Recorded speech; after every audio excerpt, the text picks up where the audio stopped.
Несколько десятков килограммов мяса уничтожено на свалке Кустаная. На северный полигон по утилизации отходов продукт был доставлен сотрудниками надзорных органов областного центра, которые провели внеплановую проверку нескольких пищевых цехов. По заданию Генеральной прокуратуры Республики Казахстан в октябре-ноябре текущего года прокуратура города Кустаная совместно с уполномоченными органами, это Управление государственного санитарно-эпидемиологического надзора и ветеринарной инспекции городской территориальной, проведены проверки по городу Кустаная по соблюдению законодательства, направлено на защиту прав потребителей в сфере оборота продуктов питания. По результатам проверки было решено уничтожить обычное с виду мороженое мясо. В цехах и столовых, в которых оно было найдено, не имелось документов, подтверждающих качество продукции. Было проверено совместно с прокуратурой, санэпидемстанцией и ветеринарной инспекцией города Кустаная 5 цехов полуфабрикатов.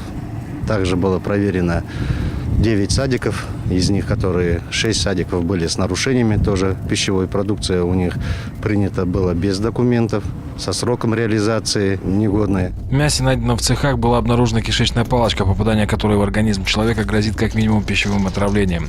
Из 70 килограммов выброшенного продукта чистого мяса было всего 20 килограммов, остальные 50 – это так называемая обрезь. Вообще, если обрезь, то изготовляют как корм для собак, дружок называется. Ну вот сегодняшнюю, которую уничтожали, добавляли в пельмени, в котлеты. Которые уже непосредственно направлялись для реализации, для приготовления пищи в городе Кустаная.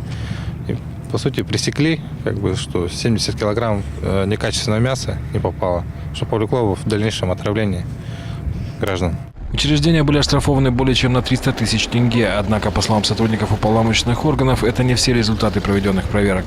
Анализ продукции продолжается на санэпидемстанции, по результатам экспертизы которой, возможно, будут выявлены и другие нарушения правил хранения, изготовления и реализации пищевых полуфабрикатов. Алексей Басарнов, Виталий Луговской, РТН.